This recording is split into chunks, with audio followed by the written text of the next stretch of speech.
Hey everyone, and welcome to another Explainer. For decades, we've basically analyzed the beautiful game of football through the exact same tactical lenses, right? We're always talking about overlapping fullbacks, false nines, high presses, low blocks. We literally debate formations to death. But today? Well, today we're doing something a bit different. We're taking two completely different worlds and smashing them together to give you this really fresh, unexpected perspective. We're taking the greatest sport on Earth and mapping its brightest stars directly onto the rigorous principles of electrical engineering. Yep, you heard me right. We're translating athletic genius into electrical circuitry, and honestly, the insights we get from doing this are absolutely fascinating. So, here is a wild thought for you. What if Lionel Messi and Lamine Yamal were actually electrical components? Really think about that premise for a second. Imagine a football match not just as 22 athletes running back and forth on a grass pitch, but as this massive, living electrical circuit. The ball? Well, that's the electrical current. The players are the nodes. And in every highly functional complex circuit, each individual component has a super specific unique role. Some exist entirely to store energy in reserve, just waiting patiently for the exact right millisecond to deploy it. Others are designed to capture the current and aggressively build compounding momentum as it flows. And when we look at today's greatest football stars, Lionel Messi and Lamine Yamal perfectly represent two of the most critical, foundational components you'll find on any circuit board. Section 1. The capacitor. Okay, let's dive right into this first concept. We're going to start by breaking down one of the greatest to ever play the game using a foundational concept from physics, the capacitor. Now, a capacitor is a highly specialized electrical component. It's got two conductive plates separated by an insulator, which is known as a dielectric. Its whole entire job is to store electrical energy inside an electric field. But the real key to understanding a capacitor is observing exactly how it achieves this. It charges quietly, it charges patiently.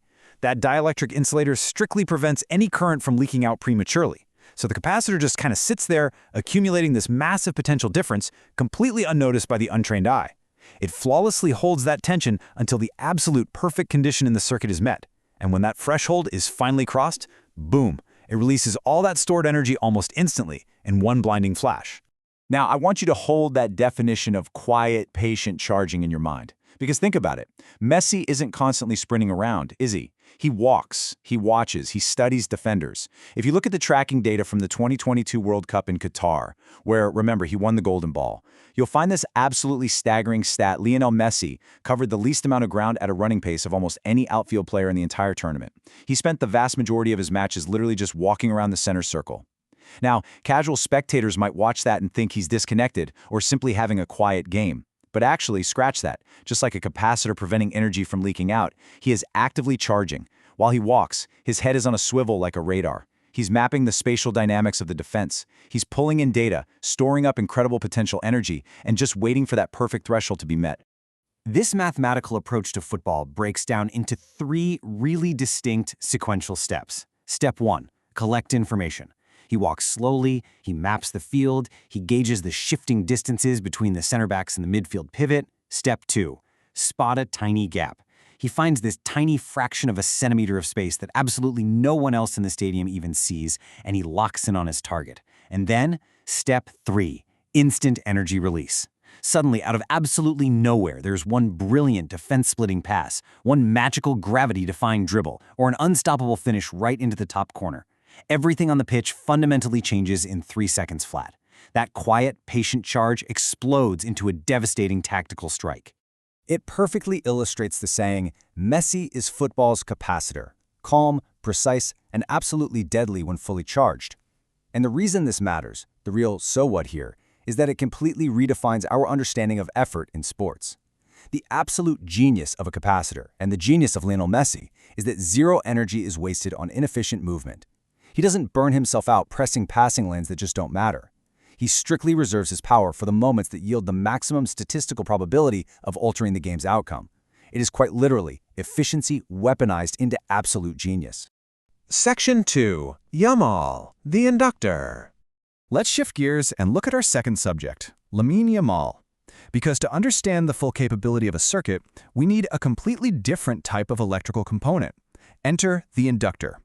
An inductor, which is typically a coil of conducting wire, also stores energy, but it does it in a magnetic field rather than an electric one. And here's the crucial physics difference you really need to internalize. According to Faraday's law of induction, An inductor actively opposes sudden changes in current. So unlike a capacitor, it doesn't hold its energy in static silence, only to release it instantly in one giant burst. Instead, as the electrical current flows through the coil, its magnetic field expands. It becomes stronger and stronger. It thrives on continuity. It literally feeds on the continuous, unbroken flow of momentum. Yeah, let's apply that science directly to Lamine Yamal. Right from the very first whistle, Yamal is attacking defenders fearlessly. Just think back to his performances in Euro 2024. Here he is, a teenager on the biggest stage in Europe, and he didn't wait to read the game quietly. He demanded the ball immediately. It starts with one dribble, then another dribble, a quick sprint down the flank, a dangerous cross into the box. The current is flowing, and he is feeding on it right out of the gate. Every single time he touches the ball, that magnetic field expands. He becomes noticeably faster, bolder, and more direct with every single play. He is a player who thrives purely on the compounding energy of the match itself. Which brings us to this fascinating reality. The longer the game continues, the more dangerous he becomes. Think about how momentum works on a psychological level. Every single overlapping run he makes cranks up the pressure on the pitch. The defenders become visibly more nervous, backing off a half step. The crowd recognizes this shift and gets louder and louder, which feeds him even more energy. Yamal's speed, his creativity, his audacity to attempt a 25-yard curling strike, everything just keeps growing with every touch. Just like an inductor builds massive magnetic energy by letting the current flow unimpeded, Yamal builds this unstoppable heavy momentum throughout the entire 90 minutes. To sum up this entirely different style, Yamal is football's inductor. Dynamic, explosive, and always building energy. He doesn't wait quietly in the shadows to strike. He is this continuous, momentum-stacking force of nature that just gets heavier and heavier for the opposing defense to handle as the clock ticks on. Section 3. The perfect circuit. So, we have the quiet, calculated explosion on one side versus the growing, dynamic storm on the other. Quick bursts of high-intelligence timing versus smooth, continuous, fearless momentum. So, what does this all mean? Who wins? Well, neither of them in isolation. Because in the real world of electrical engineering, if you take a capacitor and wire it directly together with an inductor, you create what's known as an LC circuit. And an LC circuit is a harmonic oscillator. It's a system where energy flows perfectly back and forth. The capacitor discharges its energy, pushing current right into the inductor. The inductor builds a massive magnetic field, and then when the current tries to drop, the inductor pushes that energy right back into the capacitor, charging it all up again. It creates this beautiful, self-sustaining resonant frequency. And honestly, this is exactly what the perfect football team looks like. You absolutely need the vital, instantaneous tactical bursts of a capacitor to break deadlocks, but you also absolutely must have an inductor to maintain smooth, relentless, continuous pressure on the opponent.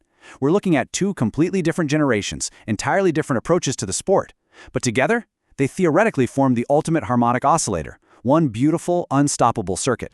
So, the crucial point to take away from all this is that every great system requires a deliberate choice of components depending on exactly what you want to achieve. If you were building the perfect football circuit from scratch today, which component would you choose to anchor your team? Would you base your entire system on the sudden, calculated, and perfectly timed genius of Messi, the capacitor? Or would you harness the relentless, growing, dynamic momentum of Yamal, the inductor? Think about how you would engineer your ultimate squad. Anyway, thank you so much for joining me for this explainer. I really hope this structured look at the intersection of football tactics and physics gave you a powerful new way to watch the game, and I can't wait to see you next time as we break down another fascinating topic.